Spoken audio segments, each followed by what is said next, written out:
আসসালামু আলাইকুম ওরহামতুল্লাহ। স্বাগত প্রত্যেকে আজকের এই টিউটোরিয়ালটাতে। দিনাজপুর বোর্ড 2021-এর ফিজিক্সের এমসিকিউ সমাধান নিয়ে আলাপ করব। কেন? কারণ ধারাবাহিকভাবে এটা হচ্ছে তৃতীয় ভিডিও। আমি এর আগের ভিডিওগুলোতে এর আগের যে দুইটা টিউটোরিয়াল আমি দিয়েছি সেই দুইটা টিউটোরিয়ালে ঢাকা বোর্ড 2021 এবং ময়মনসিংহ বোর্ড 2021-এর ব্যাখ্যাটা দিয়েছিলাম। তোমরা যারা দেখেছো বা আমার সাথে কমিউনিকেট করেছো বা জানিয়েছো যে প্রত্যেকটা বোর্ডেরই সমাধান দিতে, তো আমি একটু সময় নিচ্ছি আজকে এবং কালকের মধ্যে ইনশাল্লাহ আমি বাকি 7টা বোর্ডের, এটা সহ দিনাজপুর বোর্ড গেলে আর 6টা বোর্ড থাকবে, এগুলোর সমাধান দেওয়ার চেষ্টা করব। সো যারা তোমরা বিভিন্ন বোর্ডের অধীনে পরীক্ষা দিয়েছো, তোমাদের প্রশ্নগুলা দেওয়ার পরে আমার যেটা কথা সেটা হচ্ছে সবসময় পরীক্ষা দিয়ে আসার পরে একটু যদি মিলিয়ে নেওয়া যায় বা ভুল ত্রুটি কোনটা হয়েছে, কেন হয়েছে, কি চিন্তা করলে আরেকটু ভালো হতো, এই বিষয়গুলো যদি আরেকবার প্র্যাকটিসে আনা যায়, আমার মনে হয় পরীক্ষার উদ্দেশ্যটা সাকসেসফুল হবে। তো আমার কাছে প্রশ্নটা আছে, আমি তোমাদেরকে প্রশ্নটা একটু দেখাতে চাই এবং প্রশ্নটা নিয়ে আমি ব্যাখ্যাটা দিতে চাই। এই হচ্ছে দিনাজপুর বোর্ডের প্রশ্ন। সো দিনাজপুর বোর্ডের আমার কাছে যে প্রশ্নটা আছে তোমরা একটু দেখবা যে আমার কাছে প্রশ্নটা হচ্ছে এই সেট গ বিষয় কোড 136, তো তোমরা জানোই। সো 25টা প্রশ্ন ছিল এবং 25টা প্রশ্নের মধ্যে থেকে 2021-এর তোমরা 12টা প্রশ্নের উত্তর দিতে বলা হয়েছে। সো আমি 25টা প্রশ্ন নিয়ে আলাপ করব। একটু দেখি এই 25টা প্রশ্নের ক্ষেত্রে প্রথম যে কোয়েশ্চেনটা, সেই কোয়েশ্চেনটা হচ্ছে এরকম যে ইউরেনিয়ামের চেইন বিক্রিয়ায়, কথাটা খেয়াল করো, এখানে প্রশ্ন করেছে ইউরেনিয়ামের চেইন বিক্রিয়ায় দ্বিতীয় ধাপে। প্রশ্নটা হচ্ছে দ্বিতীয় ধাপ। এখন আমাদের কি এতটুকু জানা আছে, তোমরা যারা তোমাদের ফিজিক্স বইয়ের 4th নম্বর অধ্যায়ের 118 নম্বর পৃষ্ঠাটা পড়েছ, সেখানে একটা চিত্রে বলা আছে যে একটা নিউট্রন যদি একটা ইউরেনিয়ামকে আঘাত করে তাহলে তার সাথে আরও 3টা নিউট্রন উৎপন্ন হয়। যেহেতু এটা একটা চেইন রিয়াকশন, তো তোমরা একটু খেয়াল করে দেখবা যে তোমাদের চেইন রিয়াকশনের মধ্যে আমি যদি তোমাদেরকে দেখাই, এই যে দেখো নিউক্লিয়ার চেইন রিয়াকশন। সো আমার বিশ্বাস তোমরা এই জিনিসটাকে জানো যে এই যে দেখো এখানে একটা নিউট্রন, এই নিউট্রনটা একটা ইউরেনিয়ামকে আঘাত করছে। তো ইউরেনিয়ামকে আঘাত করলে এটা হচ্ছে ভেঙে যাবে। তো ভেঙে যাওয়াটাকে বলা হয় নিউক্লিয়ার ফিশন। শব্দটা হচ্ছে FISSION। ফিশন মানে হচ্ছে ভেঙে যাওয়া। তো ভেঙে যাচ্ছে। তো ইউরেনিয়াম 235, তোমরা জানো ইউরেনিয়ামের আইসোটোপের ক্ষেত্রে তোমাদের কাছে যেটা পরিচিত, একটা হচ্ছে 235, আরেকটা হচ্ছে 238 ইউরেনিয়াম। তো ইউরেনিয়ামটা যখন ভেঙে যায় তখন প্রচুর পরিমাণে এনার্জি উৎপন্ন এবং তার সাথে 2টা নতুন মৌল সৃষ্টি হয়। তো একটা হচ্ছে বেরিয়াম আর একটা হচ্ছে ক্রিপ্টন।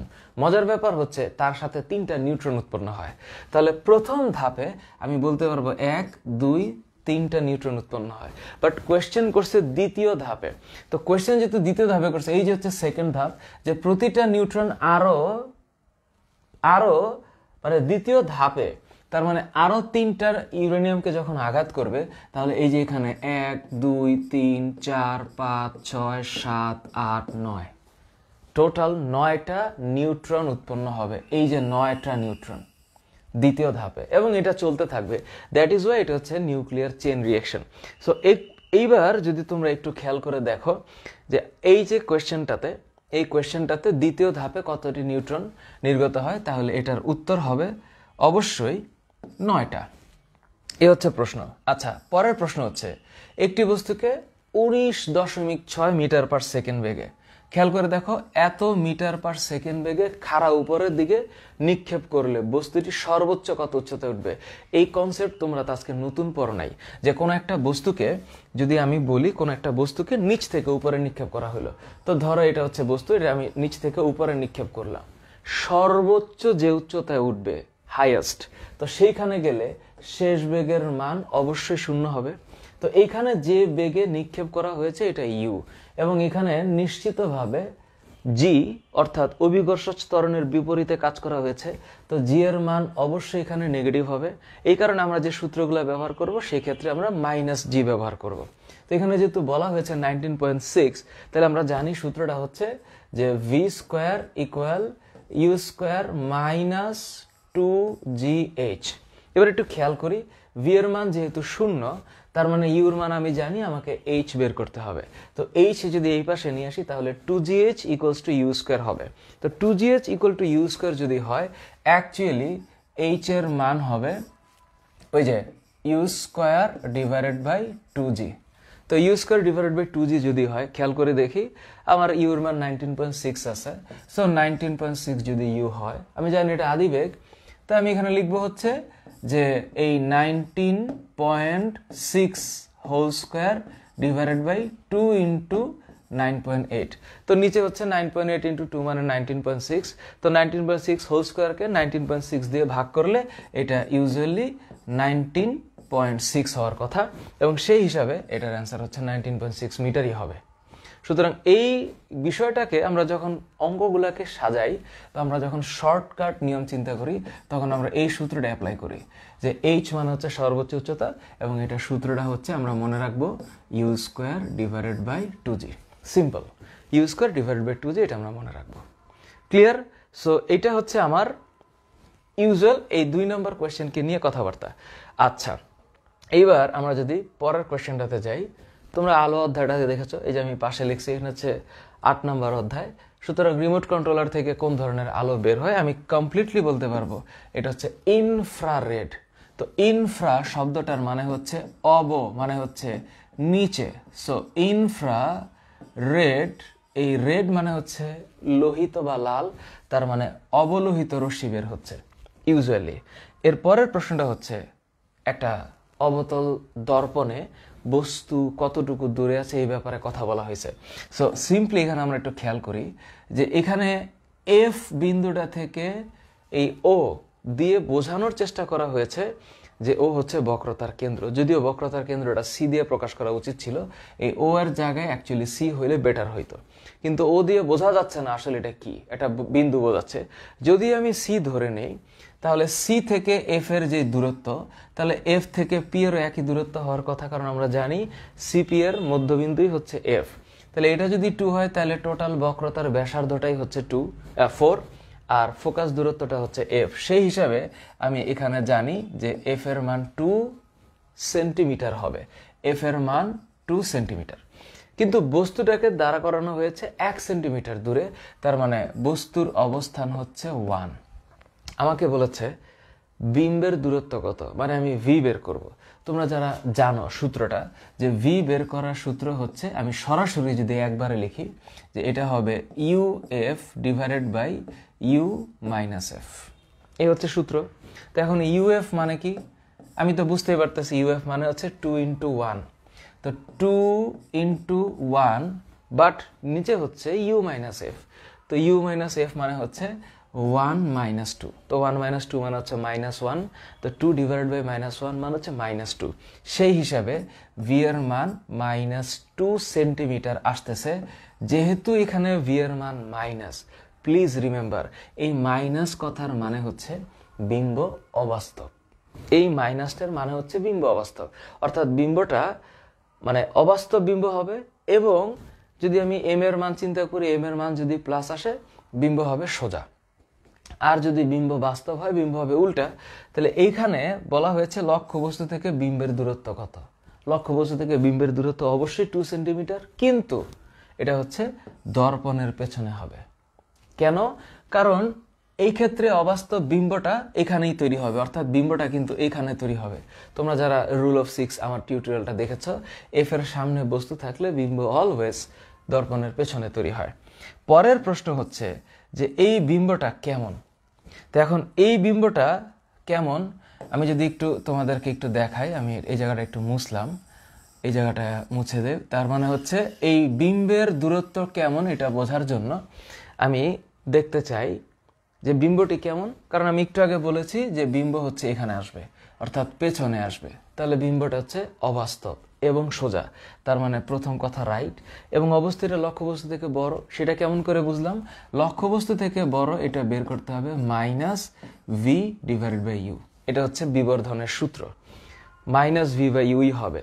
তো যেহেতু আমি হিসাব করব এটা মাইনাস, তাহলে v এর মান আমি পেয়েছি -2, তার মানে v এর মান হচ্ছে -2, আর u এর মান অর্থাৎ বস্তু আছে 1 সেন্টিমিটার দূরে, তার মানে এটা 1, দ্যাট ইজ এম এর মান হচ্ছে 2।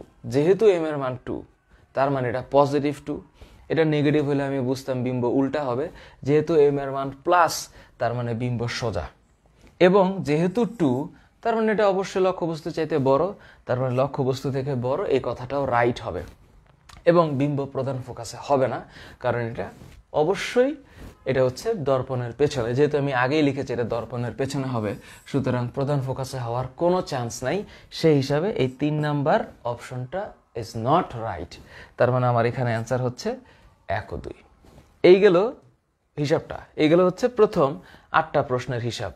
তো এইবার আমি যদি খেয়াল করি, যে আমি যদি পরের কোয়েশ্চেনটা খেয়াল করি, সরি 5টা, 6 নম্বর কোয়েশ্চেন, নীল কাচের মধ্য দিয়ে হলুদ ফুল কেমন দেখাবে? 100% শিওর এটা কালো দেখাবে। 7 নম্বর প্রশ্ন, সাধারণ আয়নায় প্রতিবিম্বের বাম ডান অবিকৃত রাখতে, এই প্রশ্নটা ঢাকা বোর্ডেও আসছে, এটা হচ্ছে 90 ডিগ্রি হবে, এটা 90 ডিগ্রি হবে। ভার্নিয়ার স্কেলের সাহায্যে সর্বনিম্ন কত দৈর্ঘ্য পর্যন্ত মাপা যায় যখন ভার্নিয়ারের ভাগ সংখ্যা 10? খেয়াল করে দেখো, ভার্নিয়ারের ভাগ সংখ্যা হচ্ছে 10। তো এখন ভার্নিয়ারের ভাগ সংখ্যা যদি 10 হয়, তোমরা আমার একটু বলো ভার্নিয়ারের সর্বনিম্ন কত দৈর্ঘ্য? আমি তো জানি ভার্নিয়ার প্রধান স্কেলের মূল স্কেলের 1 ভাগের দৈর্ঘ্য 1 মিলিমিটার। তো 1 ভাগের দৈর্ঘ্য যদি 1 মিলিমিটার হয়, তো নিশ্চিতভাবে আমি এটা এখানে লিখতে পারি। ধরো আমি লিখলাম এই 1 মিলিমিটার ডিভাইডেড বাই ভার্নিয়ার স্কেলের ভাগ সংখ্যা S/N, মানে VC equal S divided by N। Concept তো এইটাই। তাহলে এই যে 1/10 মিলিমিটার মানে হচ্ছে 0.1 মিলিমিটার। তো এখন প্রশ্ন কিন্তু এই মিলিমিটারে দেয় না, দিয়েছে সব মিটারে। তার মানে 0.1 মিলিমিটারকে 1000 দিয়ে ভাগ করতে হবে। তো 0.1 মিলিমিটারকে 1000 দিয়ে কেন ভাগ করতে হবে? কারণ 1000 মিলিমিটারই 1 মিটার হয়। তার মানে এই হচ্ছে মিটার। এই হিসাবটুকু করতে পারতে হবে ফিজিক্সের স্টুডেন্ট হিসাবে, অ্যাট লিস্ট মিনিমাম রিকোয়ারমেন্ট। তার মানে 0.1 এর নিচে যদি আরো 3টা শূন্য দিয়ে আমি ভাগ করি, অ্যাকচুয়ালি এটা কি হবে? এটা হবে 0. এই 3টা শূন্য উপরে চলে যাবে 0.001 মিটার। তার মানে আমার রাইট অ্যান্সার হচ্ছে এই ঘ। সুতরাং এই যে হিসাবটা, এই হিসাবটা করার জন্য একটু ঠান্ডা মাথায় চিন্তা করতে হবে যে কেন এটা 0.001 হবে। সো পরের প্রশ্ন দেখি। এই পরের প্রশ্নটা তো আরো সুন্দর। প্রশ্নটা দেখার পর আমার কাছে মনে হয়েছে যে তোমাদের সাথে এটা নিয়ে একটু ভালো মতো ডিসকাস করা উচিত। কেন উচিত? দেখো প্রশ্নটা, দেখো মজার ব্যাপার। নিচের কোনটি স্প্রিং ধ্রুবকের একক নয়? এই প্রশ্নটা দেখার পরে আমার কাছে মনে হয়েছিল যে বিষয়টা কেমন কথা, একক নয়। একক সবসময় আমরা জানি, তো আমরা একটা মিনিমাম হিসাবে আমরা জানি কি স্প্রিং ধ্রুবকের ক্ষেত্রে, যে K equals to F divided by X, তাই না? মানে F equals to K X, তার মানে কে স্প্রিং ধ্রুবক, এফ বাই এক্স হবে। তো বলের একক হচ্ছে নিউটন, এটা আমরা সবাই জানি। দূরত্বের একক বা স্মরণের একক হচ্ছে মিটার। সেই হিসাবে কে এর প্রথম একক হচ্ছে নিউটন পার মিটার। সেই হিসাবে এটা অবশ্যই একক। আচ্ছা, এখন আমি যদি নিউটন পার মিটারকে একটু হিসাব করি, যে নিউটন মানে কি? বল। তো এম ইন্টু এ, সেই হিসাবে এই নিউটনের বদলে আমি লিখতে পারি এম এ, তার মানে নিউটন মানে KG metre per second square. তো KG metre per second square, এটার সাথে পার মিটার গুণ আছে। তা নিউটনের সাথে যখন পার মিটার গুণ হবে, এটার সাথে আমি যখন পার মিটার গুণ করব, তার মানে এই পার মিটার আর মিটার কাটা, তার মানে এই নিউটন পার মিটার মানেই হচ্ছে যে কেজি পার সেকেন্ড স্কোয়ার। তার মানে এটাও হয়। আরো মজার ব্যাপার হচ্ছে যে দেখো জুল পার মিটার স্কোয়ার। তো এখন এই যে জুল পার মিটার স্কোয়ার, এইটাও একক হবে। কেমনে? দেখো, জুল হচ্ছে কি? কাজের একক। তো কাজ মানে কি? বল ইন্টু স্মরণ। কাজ মানে বল ইন্টু স্মরণ। তার মানে জুল মানে হচ্ছে নিউটন ইন্টু মিটার। তো জুল মানে যদি নিউটন ইন্টু মিটার হয়, খেয়াল করে দেখো, জুলের পরে মিটার স্কোয়ার। তো জুল মানে হচ্ছে নিউটন ইন্টু মিটার। এটার সাথে মিটার ইনভার্স 2 গুণ, তার মানে মিটার ইনভার্স 2 যদি আমি গুণ দেই, এই যে এটা, তার মানে জুলের সাথে নিউটন মিটার একই কথা, মিটার ইনভার্স টু গুণ দিলে মিটার ইনভার্স টু আর মিটার গুণ করলে মিটার ইনভার্স 1 হয়। তার মানে এইটার মানেও হচ্ছে newton per metre. That means spring ধ্রুবকের একক তিনটাই, এই যে নিউটন পার মিটারও হয়, কেজি পার সেকেন্ড স্কোয়ারও হয়, আবার জুল পার মিটার স্কোয়ারও হয়। তার মানে কোয়েশ্চেন যেহেতু বলেছে 9 কোনটা, তার মানে এই কেজি পার সেকেন্ডটাই 9। এই কোয়েশ্চেনটা খুবই খুবই ক্রিঞ্জি এবং মনে হয় যে একটা সাধারণ মস্তিষ্ক যদি ঠান্ডা মাথায় চিন্তা করে সময় লাগবে অন্তত 50 সেকেন্ড। যে আমি একটু ব্যাখ্যা করতেছি যে স্প্রিং ধ্রুবকের একক 9 কোনটা, ভাবা যাচ্ছে চিন্তাটা করে যে কি হচ্ছে। তো এখন আমি যদি পরের কোয়েশ্চেনটাতে যাই, কোন যন্ত্রের সাহায্যে সরাসরি নিখুঁতভাবে দৈর্ঘ্য মাপা যাবে? তোমাদের এই জিনিসটা একটু খেয়াল করে দেখাই। তোমরা জানো কিনা তোমাদের বইয়ের 21 নাম্বার পেজে, যে দেখো 21 নাম্বার পেজে একটা জায়গায় লেখা আছে, আমি একটু ইরেজ করে দিচ্ছি। দেখো 21 নাম্বার পেজে তোমাদের বইয়ের মধ্যে লেখাই আছে, দেখো আজকাল ভার্নিয়ার স্কেলের পরিবর্তে ডায়াল লাগানো কিংবা ডিজিটাল স্লাইড ক্যালিপার্স বের করা হয়েছে, যেটা দিয়ে সরাসরি নিখুঁতভাবে দৈর্ঘ্য মাপা যায়। তুমি চিন্তা করে দেখো 21 নাম্বার পেজের একেবারে নিচের একটা লাইন থেকে এমসিকিউ আসছে। And that is why I am telling you guys that please, main বইটা যেহেতু একটা বোর্ড পরীক্ষায়, যখন একটা পাবলিক পরীক্ষা হয় তখন মেইন বইটাকে ফোকাস করা হয় যে এইটাই হচ্ছে সবচাইতে, মানে এটা যা বলবে সেটাই। তো এখানে যে লাইনটা বলছে এইখান থেকে প্রশ্নটা আসছে, তার মানে তুমি সব পড়ে গেলা, কিন্তু তোমার যদি একটু মনে না থাকে বা কোন জায়গাটা জিনিসটা আছে এটা যদি মনে না থাকে, তাহলে একটু প্রবলেম হবে না? এই কারণে ট্রাই করো যে বইয়ের কোনো পৃষ্ঠা যেন বাদ না যায়। তার মানে এখানে যে কোয়েশ্চেনটা করছে, এই কোয়েশ্চেনটার অ্যান্সার এই যে এটা, এই যে কোয়েশ্চেনটার অ্যান্সার এটা আমি বলি, দাঁড়াও, হ্যাঁ, এই যে ডিজিটাল স্লাইড ক্যালিপার্স কোন যন্ত্রের সাহায্যে সরাসরি নিখুঁতভাবে, দেখছো শব্দটা কিন্তু বই থেকে আসছে। গেল পরের কোয়েশ্চেন, 100 মিটার ব্যাসার্ধ বিশিষ্ট একটি বৃত্তাকার পথ। তার মানে আমি যদি বলি যে 100 মিটার ব্যাসার্ধ বিশিষ্ট একটা বৃত্তাকার পথ, ঘুরে আসতে এক ব্যক্তির সময় লাগে 2 মিনিট।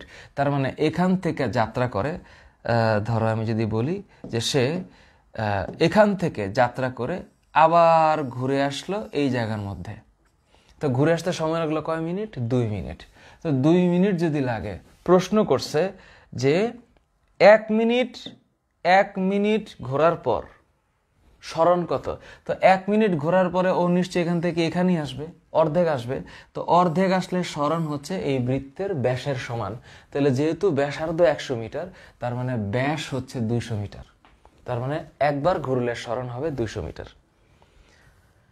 এরপরের যে প্রশ্নটা, এটা তো সোজা, যে প্রধান স্কেলের পাঠ এম, ভার্নিয়ার সমাপতন ভি, ধ্রুবক ভিসি, প্রস্থ পরিমাপের ক্ষেত্রে কোনটি সঠিক? এটা স্লাইড ক্যালিপার্সের কোয়েশ্চেন এবং আমরা জানি এটা হবে এই m plus v into VC. আমরা জানি না এটা, যেটা m plus v into VC হওয়ার কথা। তার মানে আমি এখানে লিখবো যে এটা হচ্ছে এম মানে হচ্ছে প্রধান স্কেল পাঠ, প্লাস ভি মানে ভার্নিয়ার সমপাতন বা ভার্নিয়ার কোইন্সিডেন্স, ইন্টু হচ্ছে ভার্নিয়ার কনস্ট্যান্ট মানে হচ্ছে ভার্নিয়ার ধ্রুবক। তার মানে এইটাই সূত্র হওয়ার কথা। গেল? তার মানে এই যে জিনিসটা, প্রথম যে পেজের মধ্যে 12টা প্রশ্ন আছে, এই 12টা প্রশ্ন আমার মনে হয় আমি তোমাদের সাথে ডিসকাস করলাম এবং তোমরা যদি একটু ঠান্ডা মাথায় বুঝে থাকো, এটা আসলে খুব বেশি সমস্যা হওয়ার কথা না। এবং আমি চাই না তোমাদের মধ্যে কারো জিনিসটা নিয়ে কোনো ধরনের প্রবলেম থাকুক। তার মানে আমি এখন একটু এটাকে ইরেজ করে দিব। এবার আমার কাছে হচ্ছে পরের প্রশ্নটা আছে। তো এখন আমি একটু পরের প্রশ্নটা যেতে চাই, পরের প্রশ্নটাতে যেতে চাই, এই মানে পরের অংশটাতে 13 নম্বর কোয়েশ্চেনটা হচ্ছে এরকম, নিচের কোনটি ভেক্টর রাশি? দাঁড়া আমি একটু সোজা করে নিই। হ্যাঁ, এই হচ্ছে নিচের কোনটি ভেক্টর রাশি। তো প্রবলেমটা হচ্ছে কি, চিন্তা করতে হবে যে কোনটা স্কেলার কোনটা ভেক্টর। এখানে দ্রুতি, বল, তাপ, কাজ দেওয়া আছে। নিশ্চিতভাবে এই বল হচ্ছে ভেক্টর রাশি। তার মানে আমি বলতে পারবো এই বল হচ্ছে ভেক্টর রাশি। উপর থেকে পড়া একটি পাথর মাটিতে স্পর্শ করলে কোন শক্তিতে রূপান্তরিত হবে? এটা গতিশক্তি, কারণ পাথর যদি মাটিতে পড়ে সম্পূর্ণ শক্তিটাই গতিশক্তি। এরপরে দেখো নিচের কোনটা সঠিক।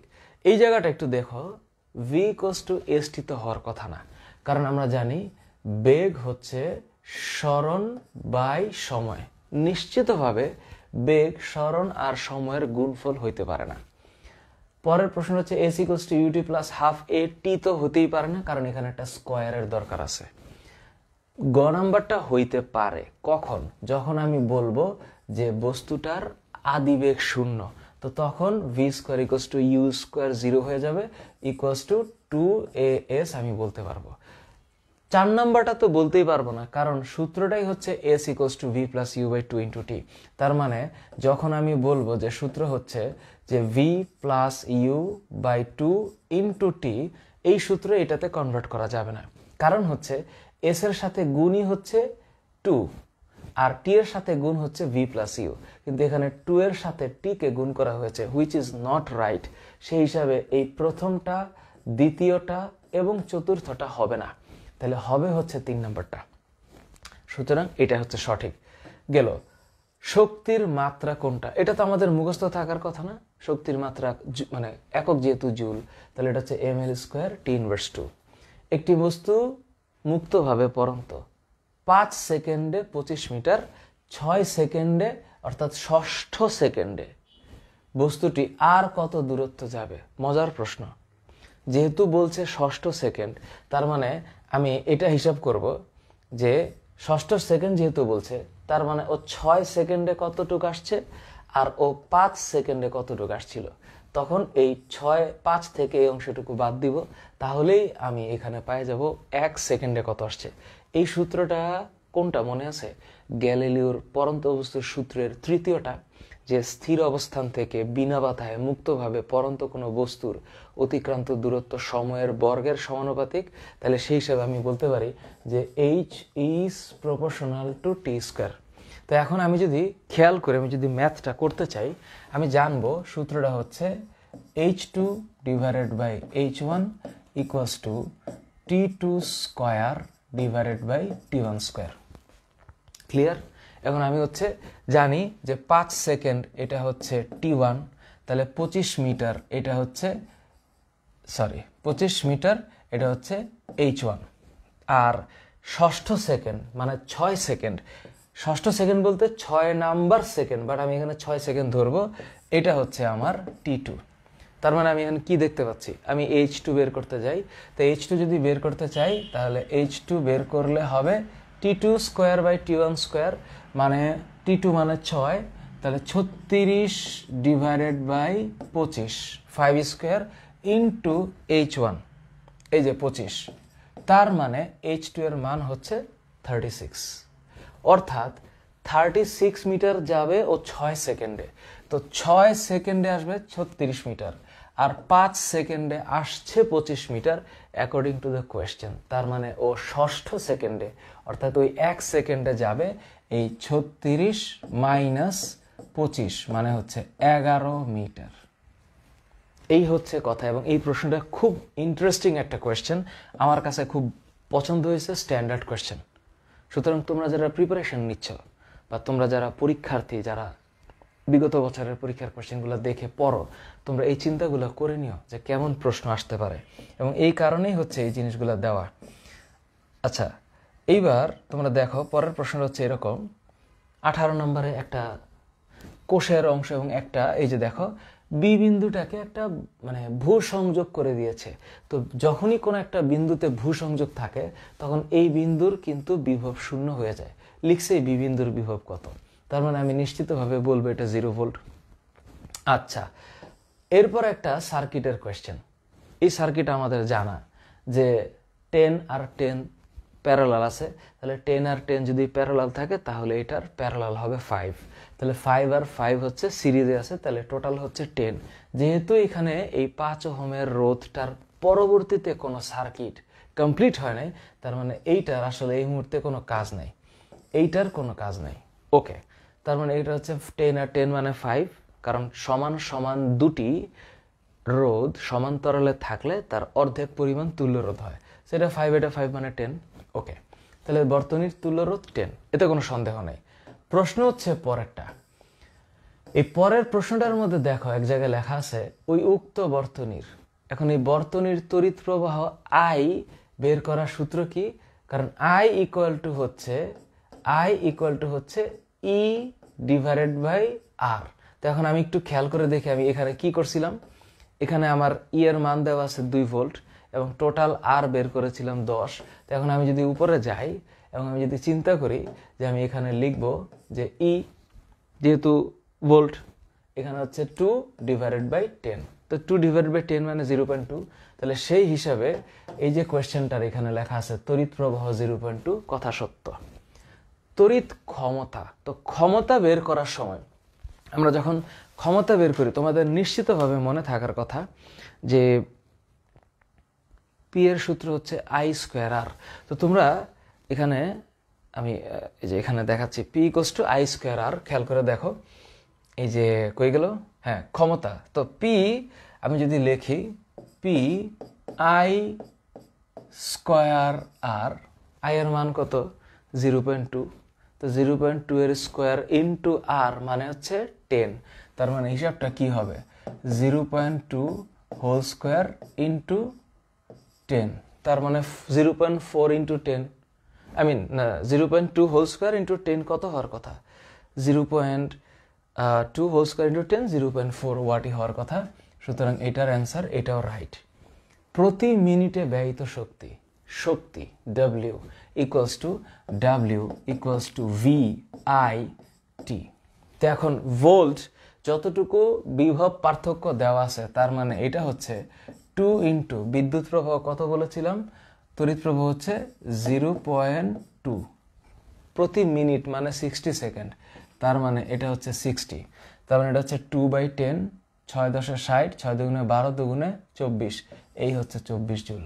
তার মানে অ্যাকর্ডিংলি এই ঘ নাম্বারটা হচ্ছে রাইট অ্যান্সার। ঘ নাম্বারটা রাইট অ্যান্সার। কোনটি এসি উৎস?